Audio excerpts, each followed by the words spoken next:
because it did ping and it went off and you got this member decapitated.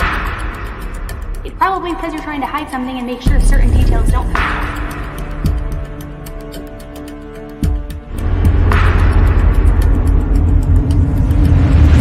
10 to Life with Elise starts right now. Hey everybody, how are you doing? Happy Monday. Busy, crazy weekend. I had so many of you guys messaging me, emailing me, commenting. I know a lot happened over the weekend. So we're going to talk about all of it today, as well as some other details. I know the newest information that has been released has probed a lot more questions for myself, at least, so I'm sure for you guys as well. I've also been receiving your emails today with all of your questions that you have for Mike and I, so we are going to get to those as well. For those of you who are brand new here, stopping by for the first time, my name is Elise, and this is 10 to Life, where we talk all things true crime. And for those of you who are returning here, you know the drill. We talk about true crime cases, updates. We have been going over this Tristyn Bailey case particularly and trying to comb over every detail, trying to make some sort of sense out of this horrific tragedy that took place. And so as more updates continue to come, I'm going to keep you updated. So if you haven't subscribed yet, make sure you do so that you get notified of those updates as they happen. I apologize that I wasn't able to go live on the spot on Saturday, but family obligations and could not do that. But I'm here to talk with you guys today about it. And I am so excited because I have Mike King joining me, who most of you already know Mike. He doesn't need an introduction, but he has his channel Profiling Evil. He has over 40 years in law enforcement, so he is a great source of information for us, has a wealth of knowledge, and I am going to be picking apart his brain as we talk through this case today. So let me add Mike in here really quick. Hey, Mike. Hi, Annie. I'm so glad you invited me on. Thank you. Oh, of course. Thank you. And thank you so much for coming on last minute. I was literally texting Mike last night. I'm all right, we're going to do a live tomorrow. Do you have time? Are you free? Well, and like I told you, I'll just say to everybody, I mean, I've been watching what you did with Tristyn Bailey's case, and I just have been so pleased with the kind of coverage you've given it. It's just really a great job you've done on it. Oh, thank you so much. That means a lot to me. Coming from you, that is a massive compliment. So thank you very much.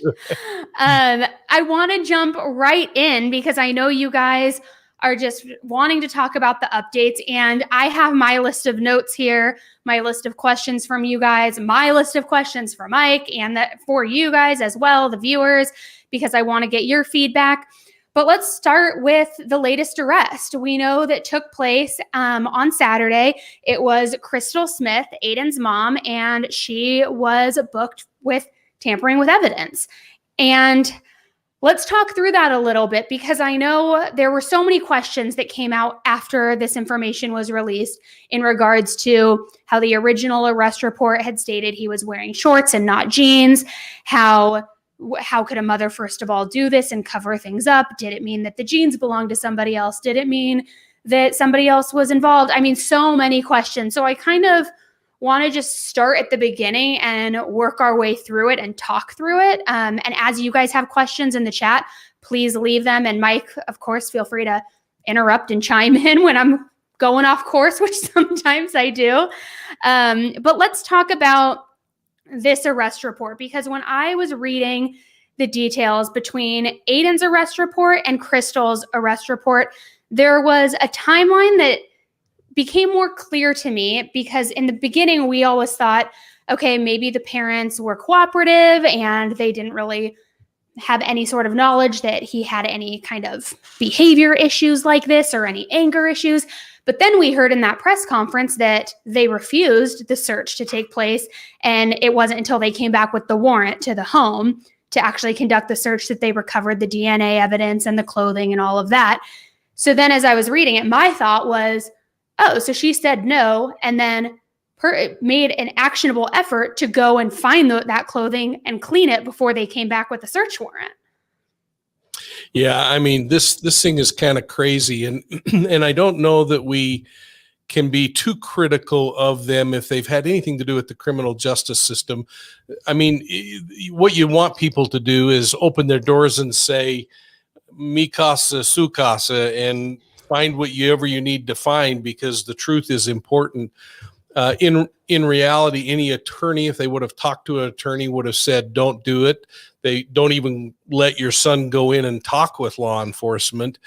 But that's kind of an odd thing to me, Annie, is that she actually was savvy enough to kind of work through this process, but not savvy enough to say, no, you're not taking my son to the police department alone, a 14-year-old child.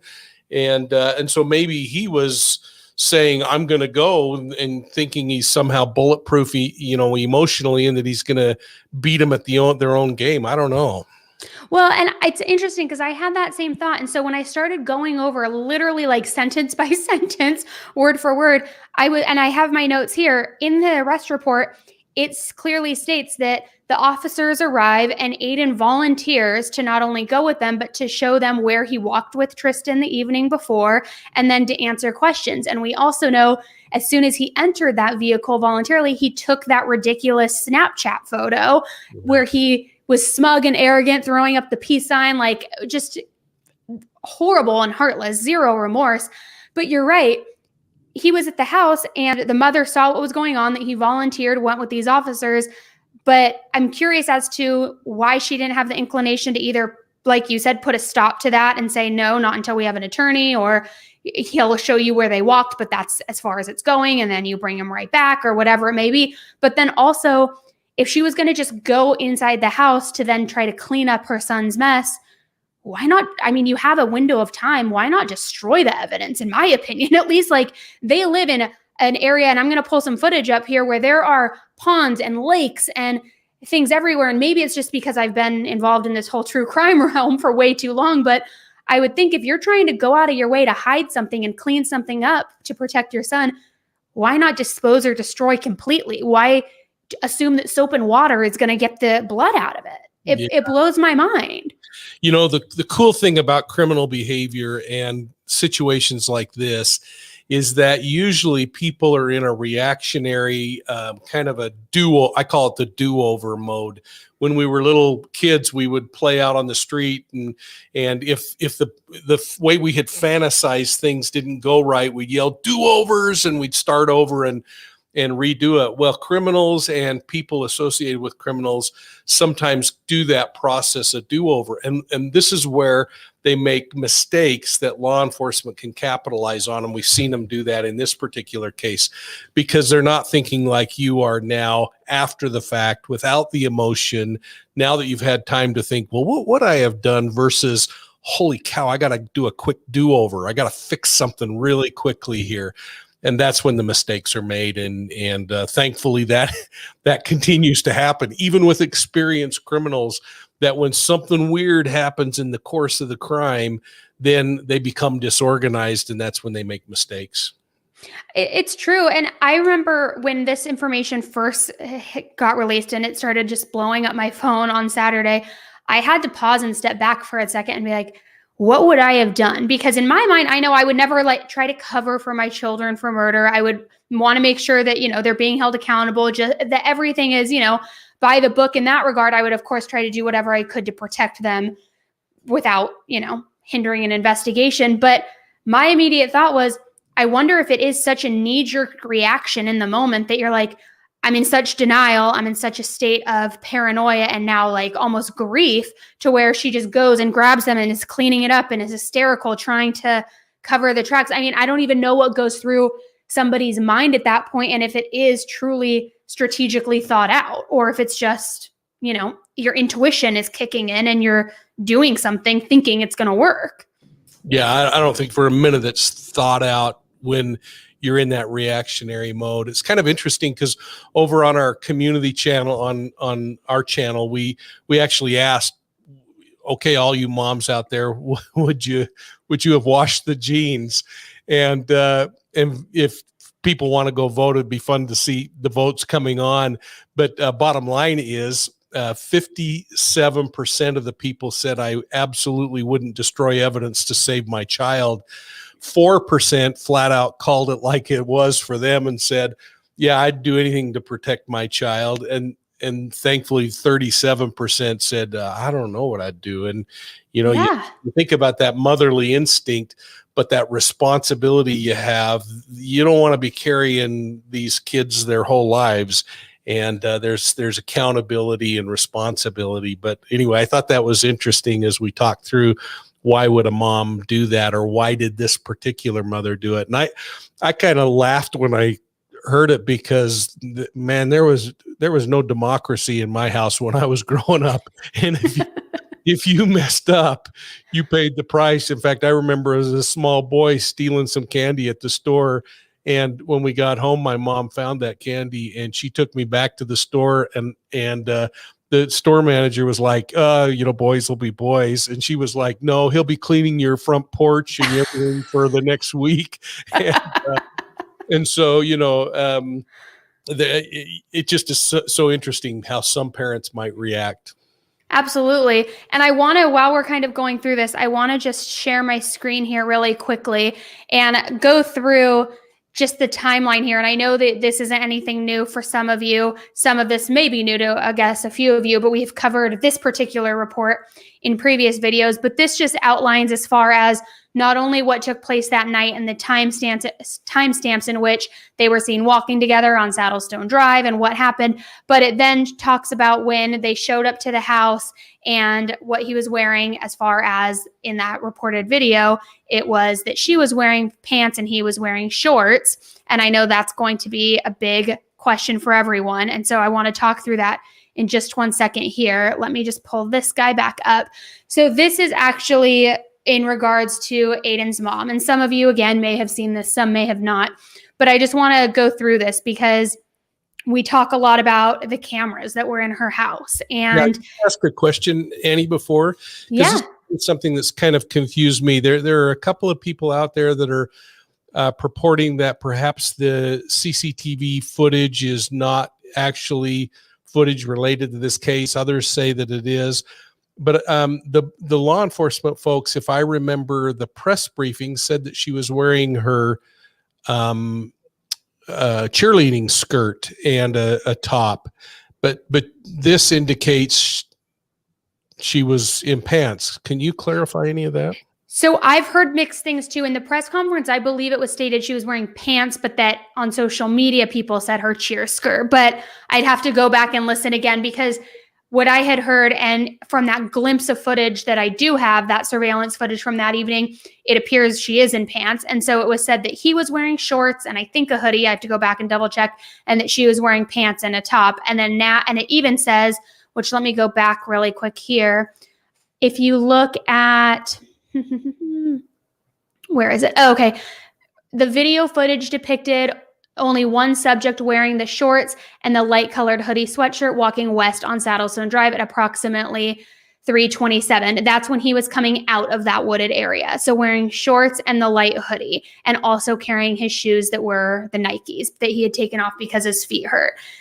And you could be very literal with this and say, okay, well, maybe they were jean shorts, or maybe it was, there's so many different ways you could slice it. And again, that's probably like the fashion person in me. Like, no, You could take it a million different ways. But I did find that interesting because in the arrest report for Aiden, it was clearly stated that he was wearing shorts. And it begs the question then, whose jeans were they? Were they his? Did he have a second pair of clothing? Did he change at some point? Like, it opens up a whole can of questions, Yeah. And I think that's what everybody's trying to wrap their mind around as well, because it just doesn't seem to be adding up. And here, let me see, where was I with so this is Aiden's mom's arrest after the report. And it basically just shows that, again, they come to the house, they take Aiden, he volunteers to go with them. And then as soon as he goes with them, she scurries back inside around 12:55 p.m. She retrieves his jeans from his room. She goes to a nearby bathroom, starts washing them. 10 minutes later, they don't identify who this witness is, but they say she's discussing the jeans with another witness, probably looking them over to say, do these look clean enough? What's going on? And then she returns the jeans back to Aiden's room. Which again, it's like, I get, and maybe you're panicking in the middle of everything, but I mean, there's a million different things that you could do, because then they don't come back until, I want to say it was later, around like 3:30 in the afternoon, several hours later. And they've just now been sitting in his room, and she could have disposed of them. And then they come back and the investigators retrieve them, and they find the DNA on them. It goes on to say, which I think is very interesting right down here in this sentence, that in audio and video recorded in the interview room, the parents ask him if there's anything that would be on his clothes from the previous night. And he says that he was wearing jeans, and they said, okay, are you sure there's nothing on them? And he said, yeah, I don't think so. Why? And then she whispers to him, blood. Which I guess my question with that too, as a parent, is even if you're trying to go under the radar and you're in the interview room and you're asking your son or your daughter, is there anything that could trace back to you? At that point, you already know there was something that could trace back to him, because you cleaned it intentionally.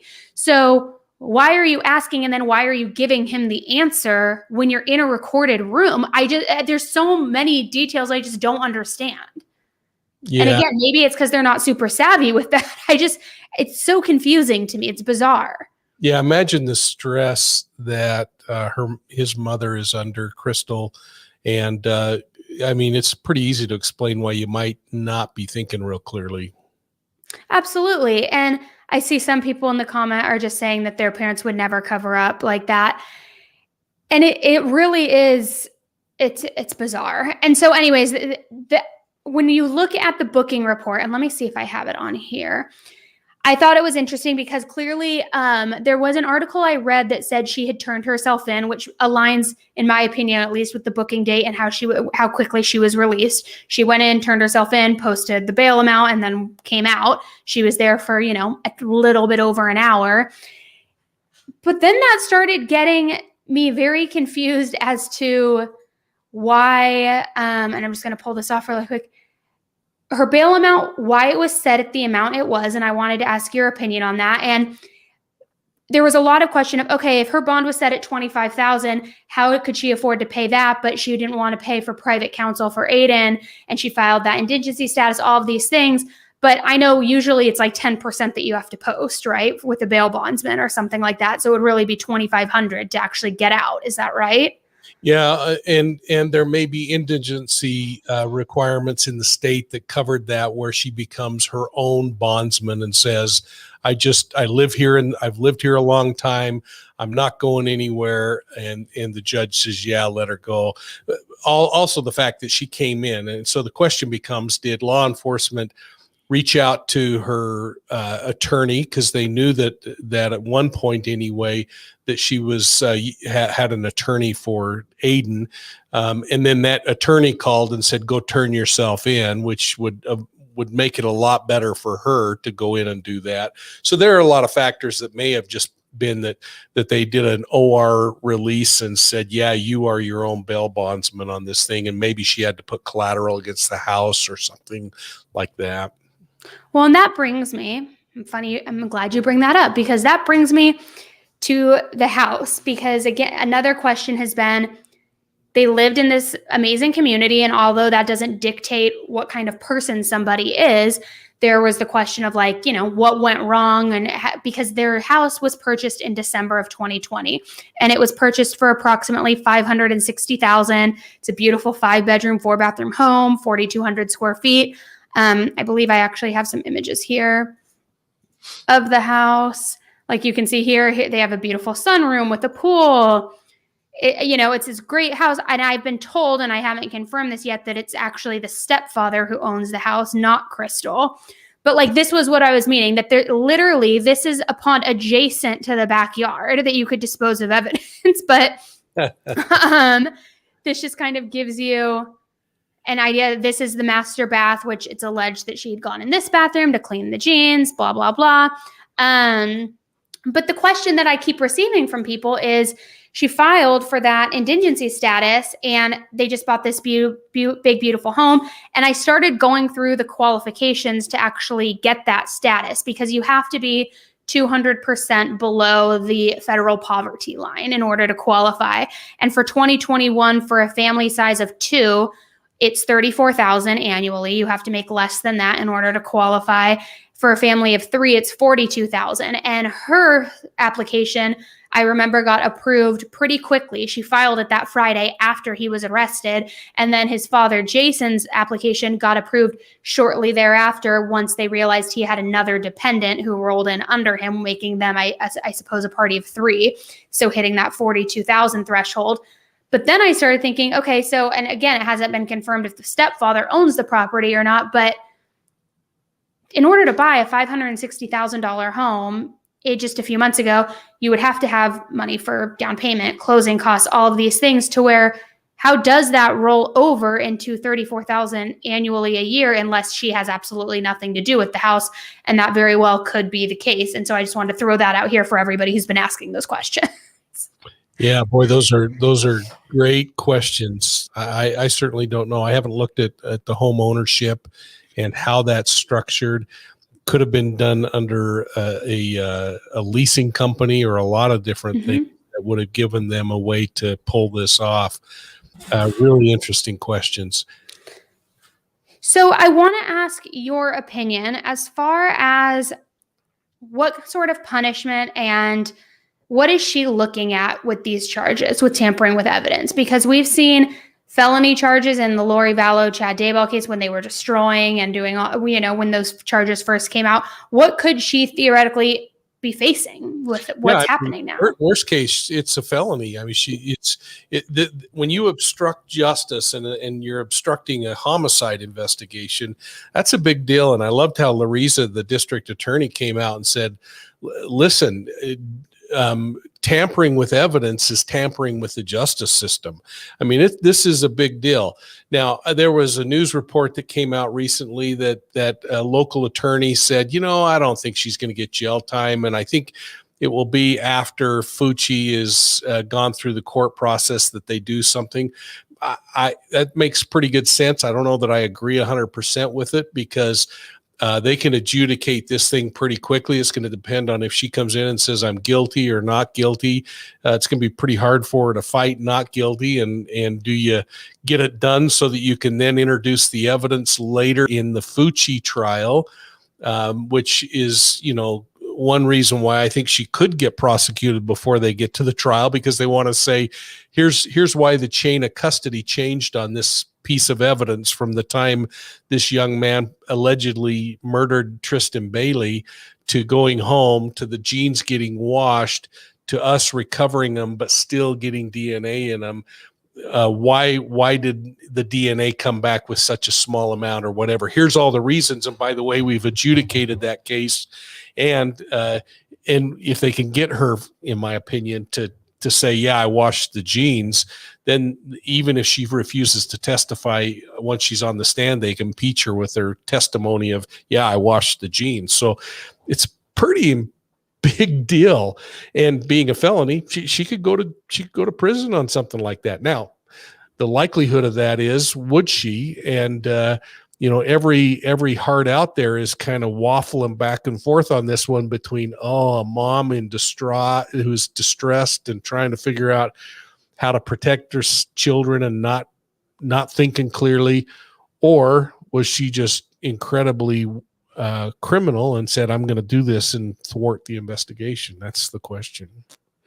Now, as you were speaking, I had a question, and I'm not sure if you'll have the answer to this, but I'm hoping you do, because I know you're a wealth of knowledge. Yeah, I just make stuff up anyway. So, and we're going to get to this as a topic in a little bit here, because I know so many questions about if any sort of essay took place, and some people are saying, no, it didn't. And some people are saying, in the press conference, we heard that they're not willing to state one way or another yet. And I think her motive or her reaction to cleaning the jeans was to absolve him of the crime entirely, is my guess, as far as the murder itself.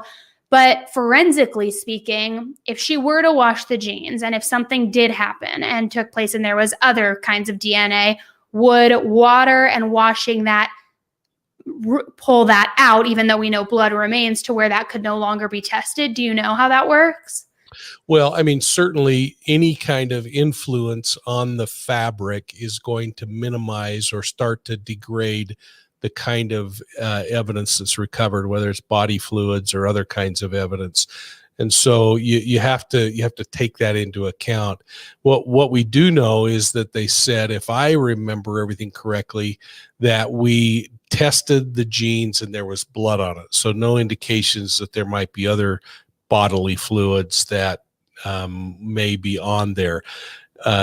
But we just don't know. It's just kind of speculating at this time. But anytime something like that happens, going outside and rolling in the dirt could remove evidence off of the genes. So certainly washing could have impacted that. It's really lucky they got the DNA they did. I agree. And in that press conference too, he had stated, and again, I don't want to read too far into the details, just, latching on to particular words that were said, but when he was talking about the DNA that was recovered, he said blood. And I do believe, and I have to go back and listen, but I remember hearing he said not bodily fluids. Of course, I would have remembered that, but he did say like we found forensic DNA and blood or something like that, indicating that there was and whether that was a hair or whatever it may have been, who knows? Yeah. But there was something besides just blood. I remember them bringing up, but we again don't know what that is. Yeah, and then they went on to say that they tested the trap in the sink and they recovered blood there too. And so the question becomes, did they recover Aiden's blood or did they recover Tristyn's blood? And all indications are that it's Tristyn's, but I've never heard them specifically call it out. So that's a big deal. Now, I want to go to a couple of the questions, and we were talking about this a little bit before we even came on here, but the big question out there is, what was Aiden's motive with all of this? And I had one person email me earlier saying, what are your thoughts about Aiden's motives? And could he be a future danger to society? My reaction is 100% he's a danger to society. Absolutely. Because this kid showed no remorse throwing his stupid peace sign up in the back of the car. Like there's just, he clearly had plotted this and had told people vocally that he was going to be doing this horrific thing, not to Tristyn, but in general. So absolutely, I think he's a danger. And I guess for me, my gut reaction is that it was a thrill kill. I don't think that it mattered who the target was. I think he was in it for the thrill of it. And I think that was the motive. I don't think it was necessarily sexually driven or, anger towards Tristyn. Could it have been a situation of circumstance, meaning if he knew he wanted to commit this crime and he was giving himself the 30 days, and after they left that friend's house that evening and went to that wooded area, just making this up, but if he came on to Tristyn and she said no, or if she pushed him or laughed at him, did that spark anger? And then that's why he carried out the master plan on her? Maybe.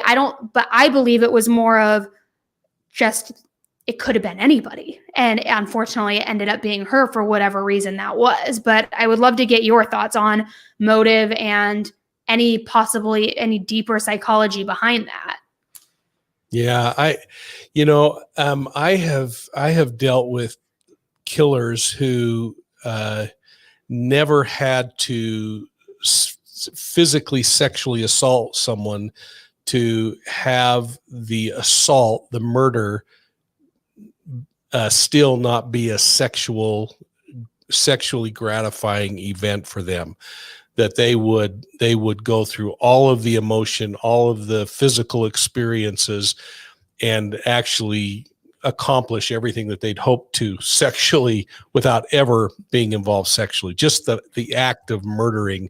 In fact, I have talked to murderers before as they've been recounting the murders that they've committed, and you see them actually getting aroused as they relive the experience, just talking about the power, the dominion, and the control. So these are really tough subjects to talk about, and I'm trying to keep it YouTube friendly here. But the bottom line is, I have no idea what his motivation would be because we just don't have a lot of information. I think what would become important, and while we wait for Annie to come back, I'll keep talking, but The thing that is important, Annie, I believe, is what was his relationship with Tristyn before that? Was he infatuated by her? Were there attempts of him trying to become a boyfriend or something with her? When he speaks to his friends about in the next 30 days, I'm going to kill someone, did he already know who that was? And was it a targeted attack, or did she just happen to be a stage prop that he could take advantage of on that particular night to fulfill a different fantasy that he had? And we, we all want to kind of try to solve it right away, but what we really got to do is start getting all of the backstory to help us really understand what the motivation was. And I think it's going to become pretty clear.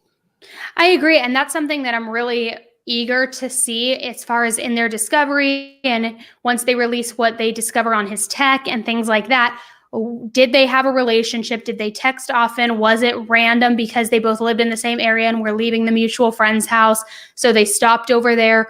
Could it have been the group meetup spot, whether it's to hang, smoke weed, whatever it is to do, get off the streets? Like, what is that why she went with him? Like, there are so many questions, which I feel like you can get almost all of the answers, if not a big chunk of that, through somebody's phone, whether it's through their text message history, their phone history, their photos they've saved, their social media activity, all of these different things. How frequently he visited her social media. Like, exactly. I feel like you can start to paint a pretty solid picture of what that relationship was. And it will be interesting to see if there was no relationship and if it was just coincidental because they live in that neighborhood and they were both leaving the friend's house together, and wrong place, wrong time. And he carried out this whole sinister plan of his.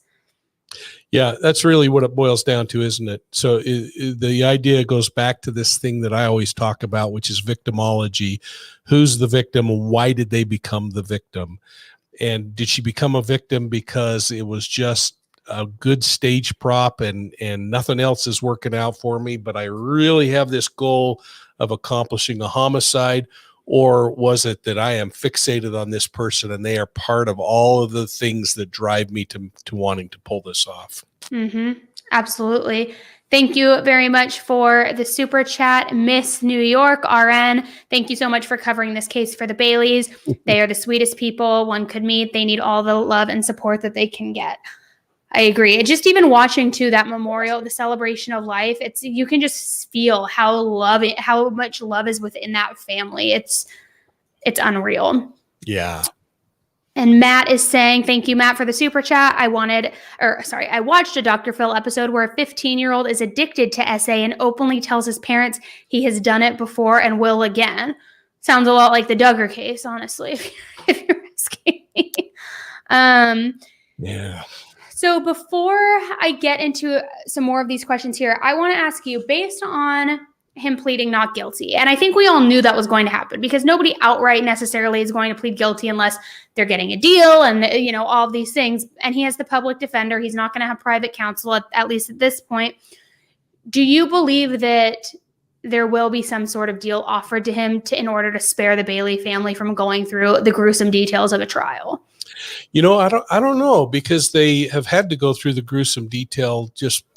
Publicly, we're seeing now with social media, families being exposed to the horrors of what happened in their case.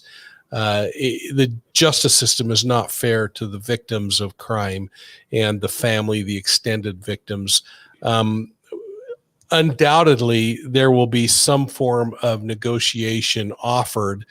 How willing the state will be to accept much of a reduction in anything when you have a case that's this egregious. I have a hard time seeing the state negotiating this thing down. What I do is perhaps see the defense wanting to avoid the public knowing what happened, and that's when you usually see a plea negotiation, is when they want to spare the suspect, the defendant in the case, from future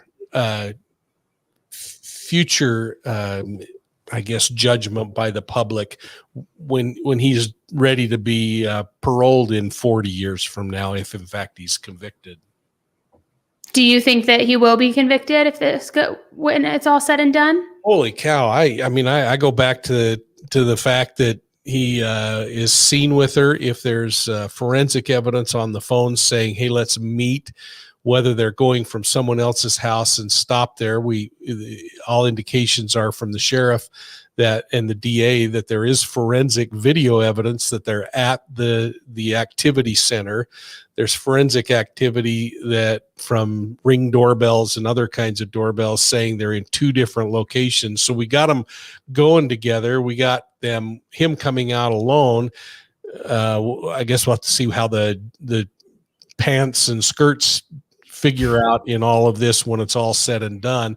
But then you have him physically with that evidence in his home.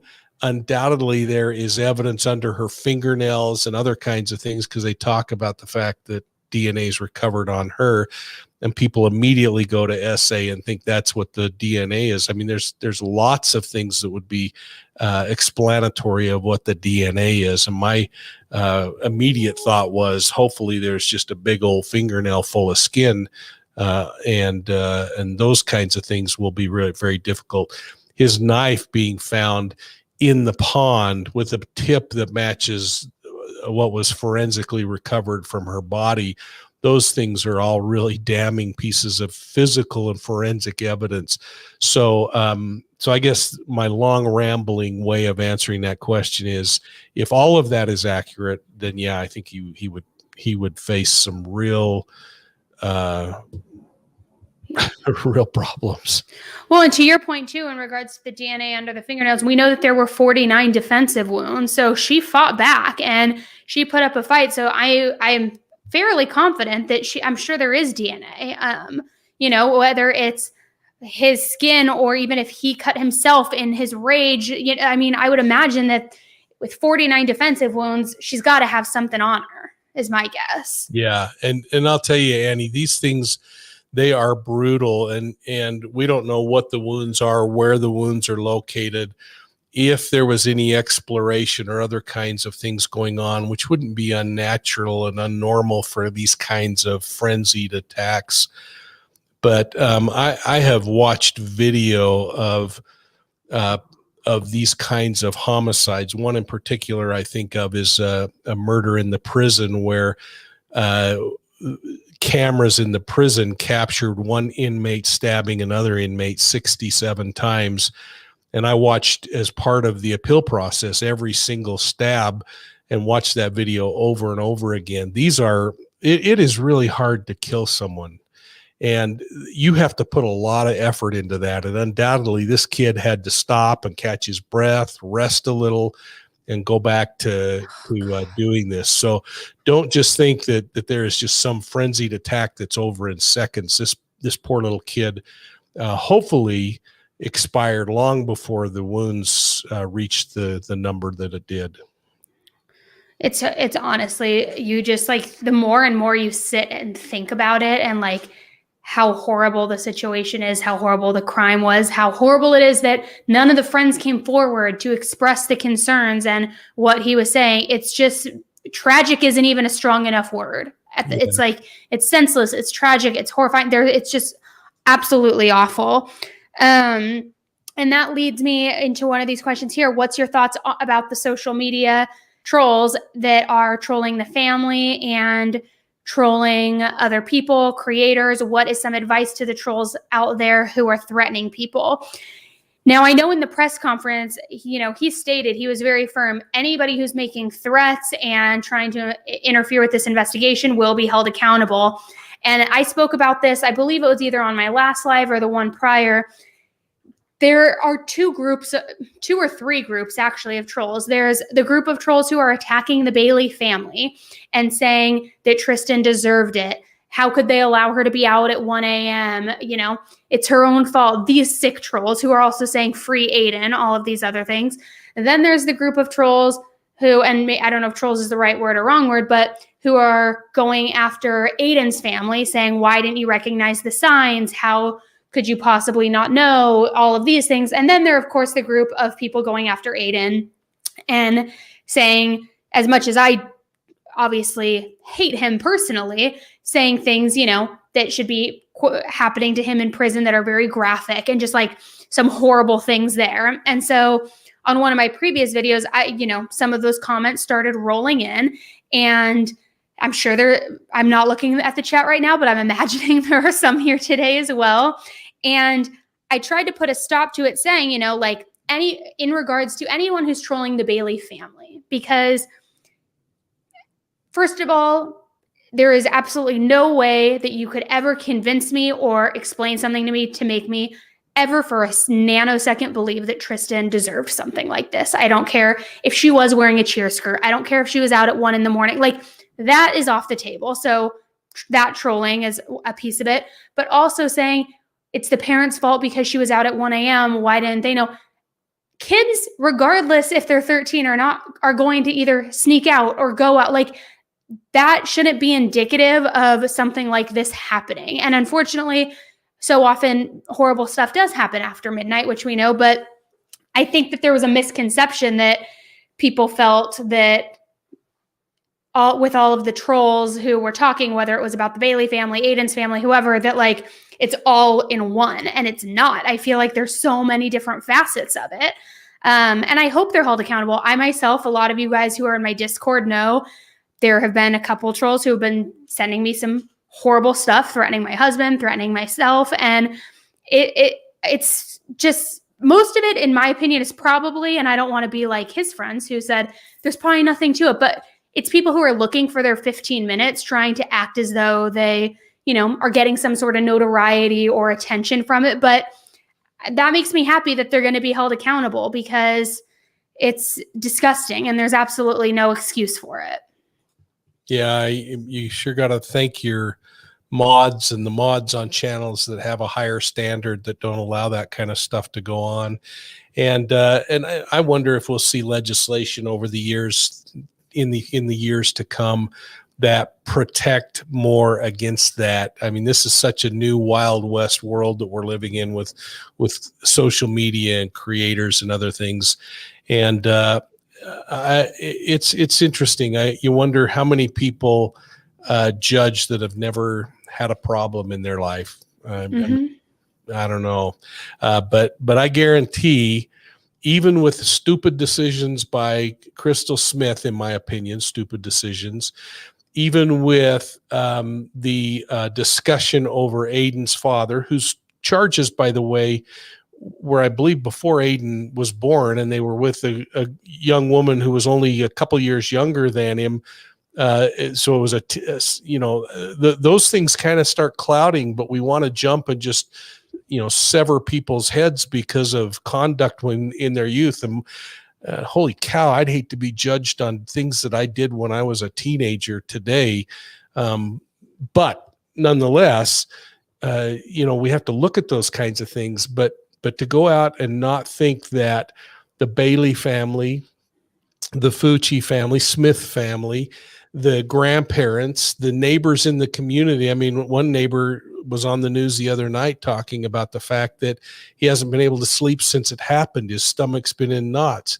These things are horrible for communities and people, and nobody wins. Nobody wins, regardless of what happens in the criminal case. Absolutely. And I hope you're right that there is some sort of legislation in the future that, addresses that, because it's out of hand so quickly. And it seems as though it's just, you never know. You really can't dig. You can't know by seeing this what's going to actually, end up being actionable, and somebody's going to do something with that threat. What's an empty threat? And it's senseless, and there's no reason for it. And it makes me furious. There was a question in here that I saw that I wanted to ask you, and now I am losing my train of thought. I think, I was going to talk a little bit about the footage that captured Crystal cleaning the jeans, because everybody's asking, what was that? They haven't released specifics to my knowledge yet, but I believe it would be like a Nest camera in the house or something. And have you seen specifics? I would imagine that's what it would be. Or like if you have is it ADT? I think it's ADT. That's what we have, like the alarm system or whatever. And you can have cameras in your house. And so like, I would imagine that's how they recovered it. I don't believe it was set up by law enforcement. Up like crazy. And I just got to say hats off to the investigators who, when they're picking up Aiden and he's agreeing to go with them, happened to look up in a corner or wherever and see that there was a camera and thought, hey, maybe I'll just subpoena that camera. And I mean, it was a brilliant move if they didn't think about it before. And I don't know, I could just see some investigator in there saying, okay, kid, come grab your stuff and we'll run down and get your statement, and looking up in the corner thinking, So yeah, everybody in Florida right now is putting black tape over their camera lenses inside the house. Why would you have a camera in your bathroom anyway? I'm a little creeped by that. But I guess too, I mean, that's a really great question, because why would you have a camera that points in that direction? But if you have cameras in your house, which I have cameras in my house, but that's because I'm like a psychopath and like, whatever. But that even more reason why I wouldn't just destroy the evidence there while I know that it's being recorded. Well, that goes back to my point earlier, though, Annie, about the fact that that's this person wasn't thinking when she did it. She was doing something reactionary. And frankly, the defense would be really smart to use that as evidence of who in their right mind, knowing they have a camera, would do this, folks. Jury, this mom was distraught. I mean, I could just see this thing unfolding already. And people will now write you and they'll write me and say, don't give the defense any ideas. Well, I guarantee you've already got the ideas. Well, okay. So that actually, my thought just came back to me. So as you were talking through the charges with Aiden's dad, Jason, that is something that everybody keeps talking about. They're like, well, the apple doesn't fall far from the tree. Look at his dad's charges. He was charged, with engaging in sexual activity with a minor. And I want to say battery. Don't quote me on that. And I pulled up his charges today, and you're right. They took place before Aiden was born. Aiden was born in, I believe, 2007. These charges took place in 2003. He was 19 or 20 at the time, and the girl was 15. And while that does, yes, constitute statutory rape in most states, the swing that people were implying of what happened was far greater than what the reality of the situation was. Exactly. And it was consensual. Like it was, he was dating a girl, my opinion, at least he was probably dating a girl or seeing a girl who was too young for him. And she had no business dating somebody that old. But like the context of what was being pushed out there made it seem like it was very different. Yeah, and you're right. And in no way are you or I downplaying that sexual assault, but states have figured out how dangerous that statute is, and they've gone to a lesser sexual charge in those kinds of circumstances where someone misrepresents their age or something like that, or they meet at a location where they wouldn't know each other, and one lies about their age, and they go out and they get engaged in something that they probably shouldn't have been doing anyway, and all of a sudden they're facing a felony. That's a big price to pay in those kinds of situations, but an even bigger price to pay when publicly people are hammering. And this guy's trying to run a business in Jacksonville. I mean, I just wonder how much business he's lost since this happened. Absolutely. And I've been trying to do my best too with all the court documents I show to mark out the addresses of all these people, because people are just parked out front of these homes and just harassing, and it's horrible. And I've shared this on my channel too, but you're right. Not only is the age gap a little bit different than what people are saying, but when you're younger, and I'm just speaking from my own experience, it doesn't seem like it's that stark of a difference, and it doesn't seem that crazy. Like myself, I was either 16 or 17, and my first serious boyfriend at the time was I think he was either 25. And at the time I was like, oh yeah, I'm more mature than a normal 16 or 17-year-old. He's 25. And now when I look back at it, I'm like, no wonder my dad wanted to call the cops on you sick ass. Yeah. And because I remember my dad was like, what the hell? And I was like, no, Dad, don't. But now I look back and I'm all, hell yeah, you should have. But I think it's people were trying to portray it as though it was something far different than it was. And maybe there was a different circumstance that happened that I'm not aware of, but based on the documentation that I pulled, that's what was outlined. And that was the only piece of information that I could find. Miss New York is chatting in here, super chatted. Thank you. Saying Aiden's mom friend is the one that told on her about the jeans and the camera, Annie. Oh, that's interesting. So do you know, was she the friend? Because they say in that arrest report that she is seen walking out of the room and talking with another witness, which I don't believe is Jason because I believe they're estranged, but what is it? Maybe the stepdad, or was it the friend who she was confiding in, and did she turn on her? If you know that, please let us know in the chat. Well, thank goodness. Good friend, actually. Yeah. Yeah, absolutely. Okay, another question here. Do you think Aiden was doing drugs or had consumed any alcohol? Possibly, because they were all at a mutual friend's house earlier that evening. It was the weekend. It was a Saturday night. Possibly. I don't know. Now, during intake, it wouldn't be, unless it were drugs, it wouldn't still be in a system. And would they even look for that or no? I would doubt that they did anything to check for that.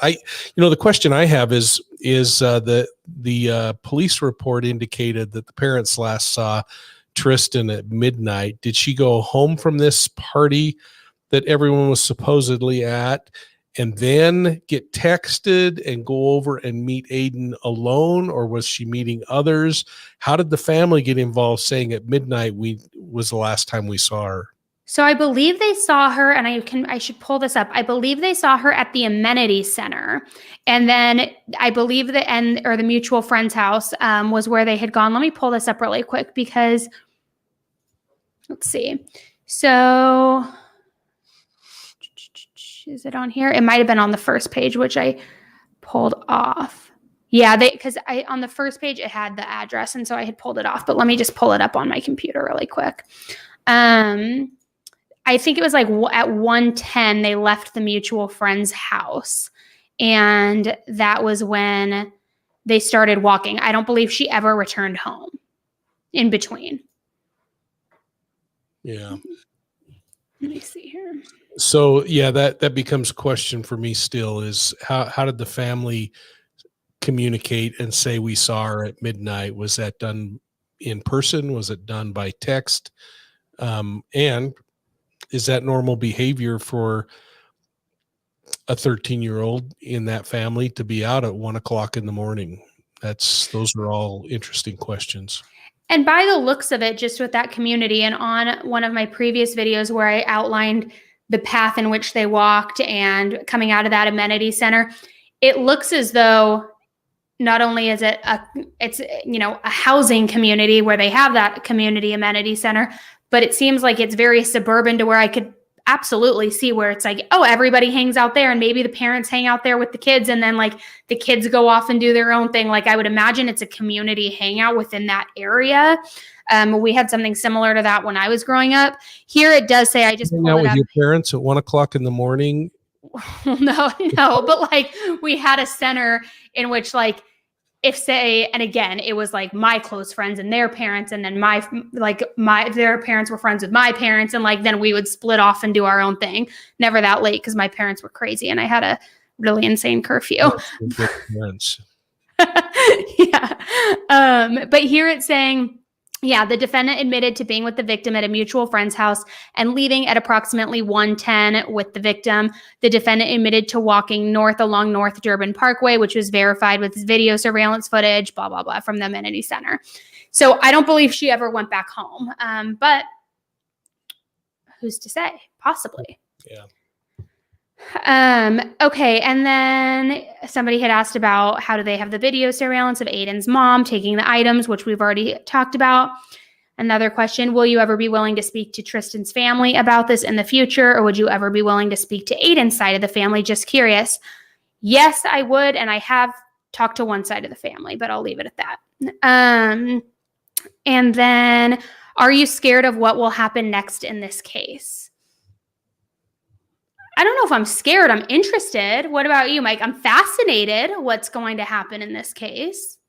Yeah, I don't know what I would be frightened of, or if the question means scared, like, are you nervous about, or no, I mean, the criminal justice system will roll forward now, and the facts of the case will roll out, and they'll either get a conviction or not. And yeah, what will be interesting to see is if now the defendant's family puts their house up for sale, leaves the area, or other kinds of things, because people are pretty unforgiving.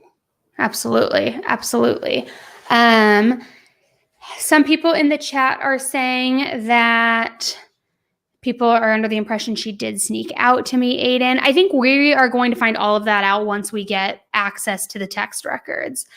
And I wonder if they haven't said, but I wonder if her phone was on her when they recovered, or if he maybe ditched that as well. Let's see. Let me go back up here. And I know I can't keep you too much longer, Mike, so I will. Conversation. While I'm pulling some of these questions, guys, Mike, can you just talk about choir practice tonight so people can join your channel?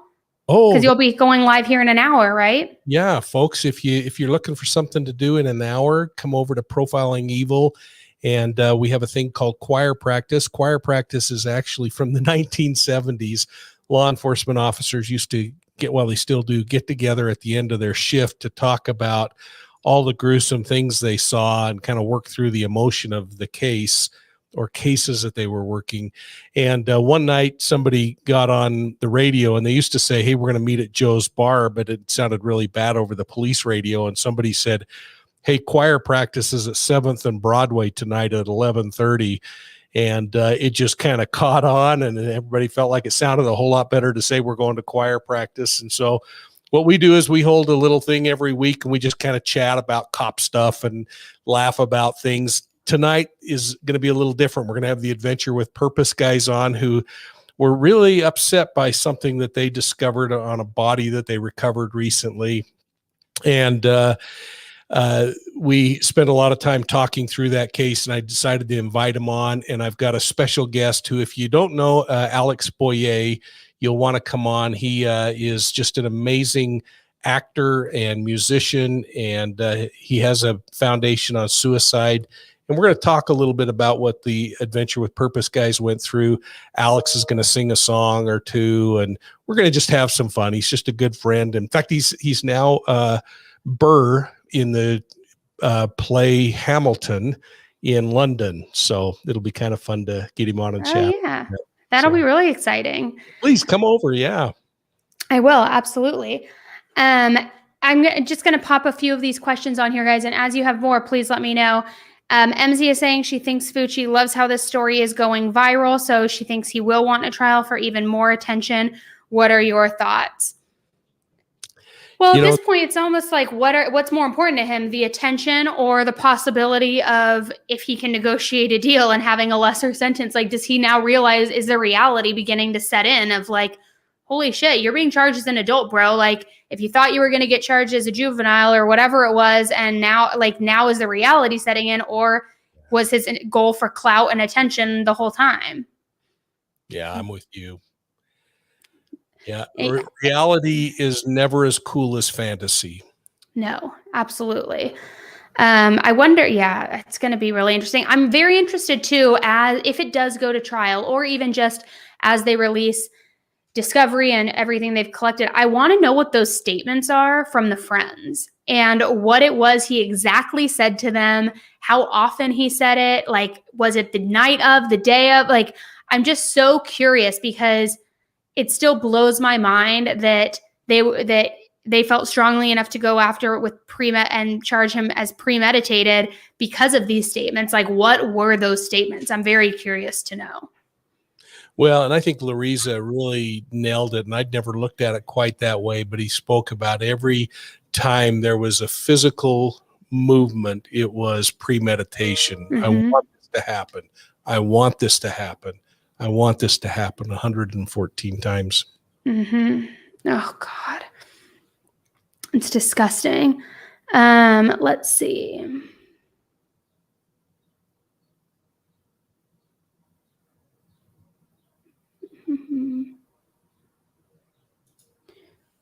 Teresa saying, I used to feel sorry for the parents until she saw that the mom was trying to wash his jeans.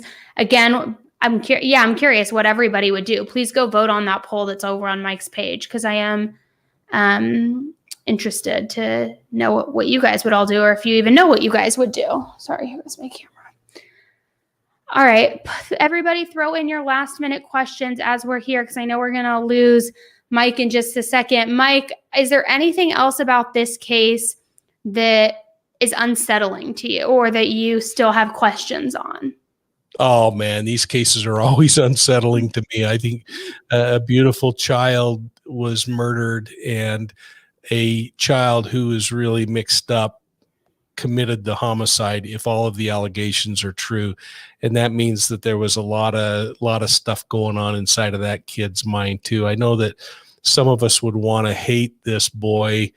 I've been pretty lucky in my career to be blessed with a little different view on it, that I hate the behavior, and I just try to understand the psyche of the individual and why they would do it. And I would hope that there's a moment going on in his brain, if all of it's true, where he's thinking to himself, what have I done? And many would argue that a psychopathy personality would not be able to bring that together. Again, this is a 14-year-old boy. I always laugh when Judge Judy says even 24-year-old boys haven't developed their brains yet. You know, this kid's a long ways from having a brain that functions, and now he'll have, if convicted, 40 or 50 years to figure it out. It's unreal. Really quickly, before you go, I want to ask you this question. So the next court date is July 28th, and that's for the prelim hearing. But Louisiana Girl is asking, what do you think about Rob Wood no longer contesting the competency in the Vallow case? He gives him 90 days to put together the next strategy. I mean, she'll give her 90 days. Chances are, the way the judge is ruling and erring on the side of the defense, which isn't necessarily a bad thing, folks. What we don't want is to give the defense something that can be appealed later on. Another 90 days in this case is not going to be the end of the world. Plus, we get to see things flesh out and maybe see a marriage dissolve and a spouse testify against another one. So a lot can happen in 90 days. I wasn't expecting that when that came out, just that she was, I mean, I can't with her. Ugh. God. All right. Thank you so much, Mike, for joining. I appreciate it. And we'll talk soon, you and I. I'm going to stay on here a little longer, answer some more of your questions. I'll pull up some of those documents for you guys to take a look at again, and we'll read. But Mike, thank you so much for joining. I appreciate it so much. Oh, I love collaborating with you, Annie. Thank you. And thanks to everybody. Come over tonight to choir practice, and Annie has a link she can maybe put up a little later if it'll help. Yep. You. But looking forward to the next time we chat. Thanks, Annie. Yes. Talk soon. Goodbye. Bye. All right. So let me go. I'm going to pull up here this document again for you guys just really quickly here. I think I actually have it as an easier overlay. I do. So let me do that. Okay. So come over here on this side. It's like peeking out of the document again. So this was the report in which Aiden's mom, Crystal Smith, her arrest report. And so this, you all know, it already talks about when he voluntarily went with the deputies to show him he and Tristyn were last seen. And then as with the deputies, his stories began to change. And then he invoked his constitutional rights. And then that's when, before they took him, they had asked, can we come in? Can we search the house? They said no. Crystal made them come back with a search warrant. And within that window of time between Aiden going down to the station and them coming back with that search warrant is when she washed those jeans. And so you can see that right after, it says, after Aiden left voluntarily with the deputies, the defendant can be observed on her video surveillance going to the bedroom at approximately 12:55. Retrieved appeared to be a pair of blue jeans, taking the jeans to the adjacent bathroom and appeared to be scrubbing the jeans in the bathroom sink. The defendant then was observed on video taking the jeans to her master bedroom for a period of time. A witness can be observed from the video surveillance inside the residence at approximately 1:05, which is just 10 minutes later, and appeared to have a discussion with the defendant. And I'm assuming, based on the comments in today's live, that this is the friend of hers.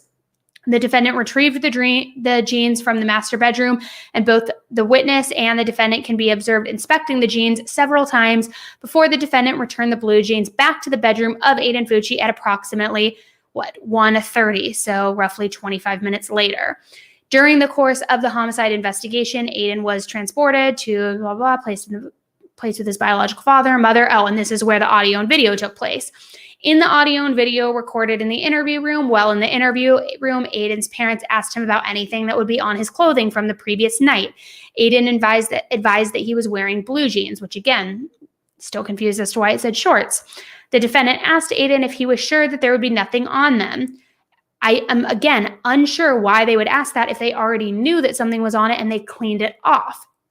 Aiden responded, "I think so. Why?" The above-named defendant could be observed giving Aiden a questioning look and then whispered blood. The witness from in the residence was identified and contacted on May 12th at her residence. This is, again, most likely the friend. Detectives conducted this is so blurry, in which the witness advised the defendant located the pair of damp jeans in the bedroom hamper. The defendant asked the witness if she saw anything on the jeans.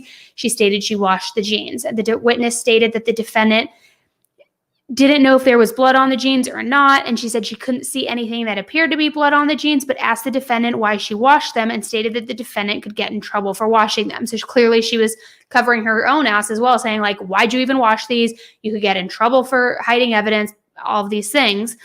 The blue jeans in questions were then located during a search warrant on the above-named defendant's residence located in Aiden's bedroom. The blue jeans tested positive for the presence of blood. Additionally, the drain of the bathroom sink in which the above-named defendant was observed scrubbing the blue jeans tested positive for the presence of blood. And we still don't know if that blood was just Tristyn's, if it was Aiden's as well, and what that mixture was.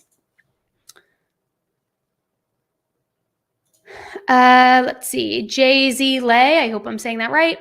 I think it's funny how when he was charged as a juvenile, he was crying, but when he was charged as an adult, he had no emotion. What about you, Annie?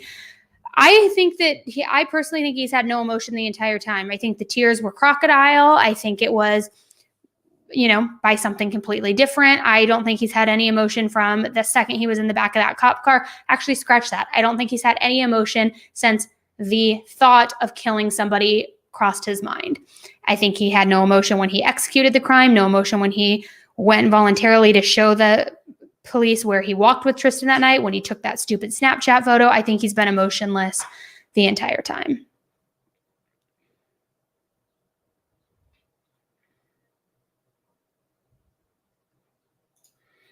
Sleazy Gaming, do you think they will release the interrogation room recording? I would imagine that if and when this does go to trial, I should say if this goes to trial, that when they release all of the discovery and when they start bringing the evidence, and maybe even when they go to the prelim and they show the evidence there on the 28th of July, I think that will be included.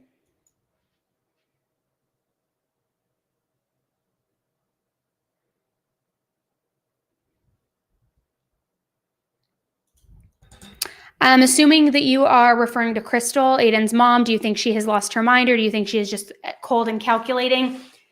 I think it was probably just an initial gut reaction as a mom. I don't know. I don't know anything about her history well enough to say that she's equally cold and calculating as her son.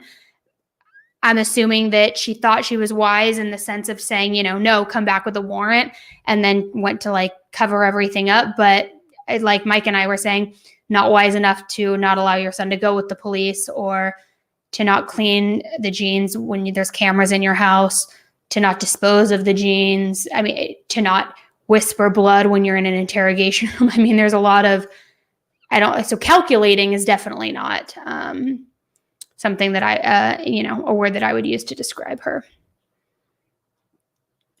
She is not in jail. She has already been released on bail. And that was a $25,000 bond. So I think she had to post, 10%, $2,500.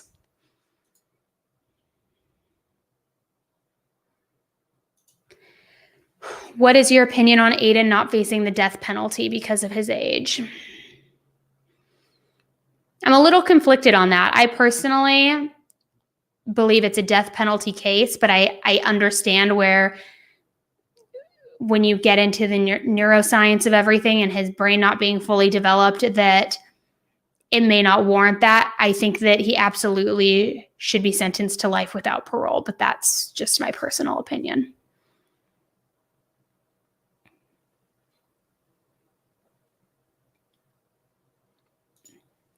The Baileys deserve justice, and honestly, Aiden and his mom need to be tried together.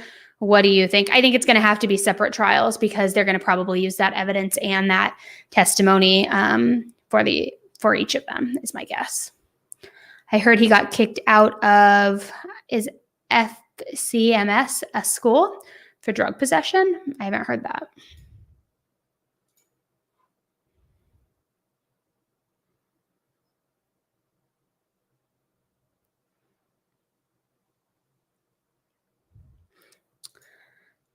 I believe there are other siblings in the house with his dad, Jason, because when he filed for that status, originally he was denied and then it was approved because they realized he had another dependent. So I don't know if it's another child that he shares with Crystal or with somebody else, but I do believe that there is a step sibling somewhere in the mix. And the only reason I believe that is based on that information. Nothing has been made public yet, to my knowledge.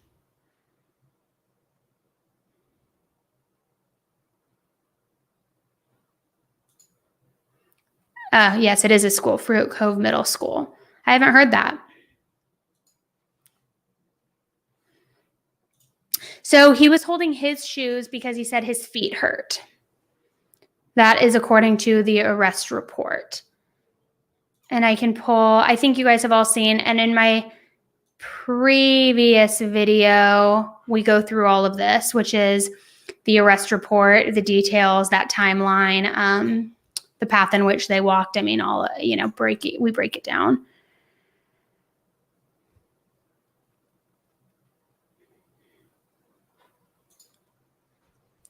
Question, do you think Aiden is a serial killer in the making? I think he definitely could have been.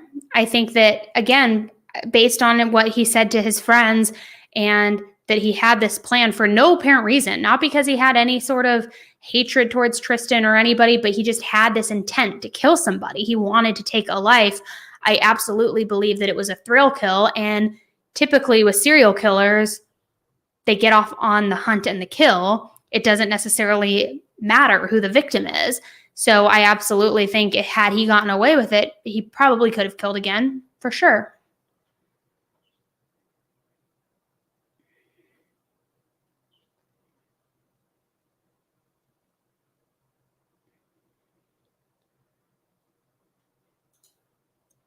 If they do put out the interrogation room video, can you make a video reacting to it and your thoughts on it? Absolutely.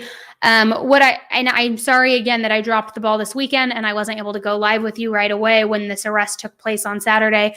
But I am working as diligently as I can as updates happen with the case to come to you as quickly as possible. So again, if you haven't subscribed, make sure you do and you turn that notification bell to on so that when we jump on here live last minute or when a video gets posted last minute with an update, you get notified of that.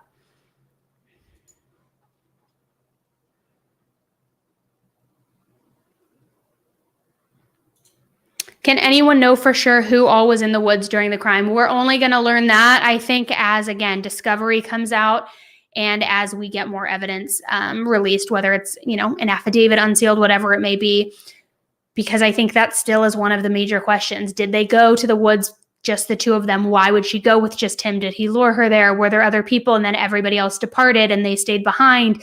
Did he come on to her? Did he not? I mean, there's so many questions about what took place in that 2-hour window in the woods, besides, the brutal murder, which we already know.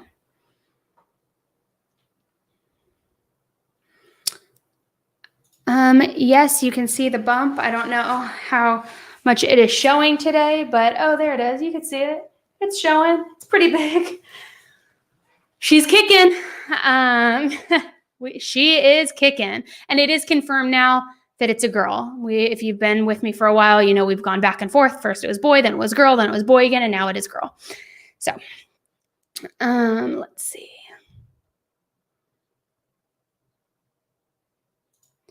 Laura, is there a chance that he might be found unfit, meaning that his mind isn't in the right place and needs help? Send him to a psych ward. Possibly. I mean, anything's possible, but the fact that he made the outcries to friends first, that this was going to be an intentional thing of his, I don't know how much they can really use that as an argument. Possibly, though.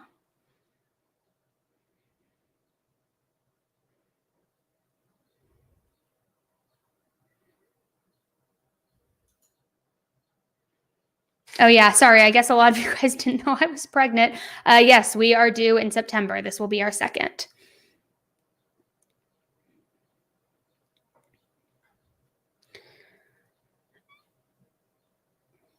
Let's see. What happened with the interview with the supposed boyfriend of Tristyn? Guessing they couldn't comment. So I wasn't able to verify that she did in fact have a boyfriend. I think that this definitely could have been a troll. I was in touch with people once this happened. I was in touch with people and I'll leave it there, very close with Tristyn, who led me to believe that she did not in fact have a boyfriend, which is why nothing materialized with that. And the second I told him that because he's a minor, his parents would need to be on it, he was like weird about it. So I think it was somebody who was just looking for attention. Just my opinion.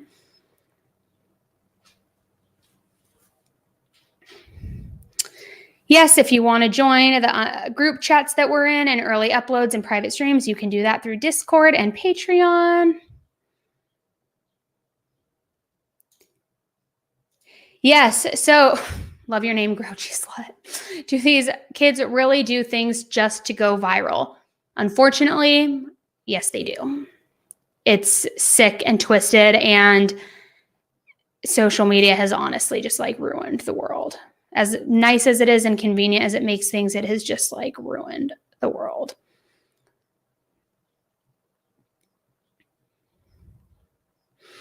All right, guys. So if you have more questions about this case, shoot me an email. Those of you who want access to the group chat and updates as we talk about them in real time when I can't come live, you can do so by joining Discord through that Patreon link. It's also in the description box below. And as I mentioned, I will come to you live as soon as there are updates in this case. So make sure that you are subscribed if you haven't done so already. I think last week we did like 3 random lives back to back because so many updates just kind of kept coming. So make sure that you're subscribed if you're not already. Please also don't forget to give this a thumbs up on your way out. Comment below also with what you guys think is going on. Do you think that Crystal, his mother, was trying to intentionally cover for him? Do you think it was just a reaction as a protective mother and that it wasn't really thought through? What do you think's going on in this case? More people involved? I like getting conversations going with you guys in the chat, so make sure that you comment with that below. All right, guys, until the next case, stay safe, and I hope you all have a fantastic week. And thank you for everybody who is new to the channel and joined the memberships and the super chats today. I appreciate it so much, and we will all talk very soon. All right, guys, have a great week. Bye.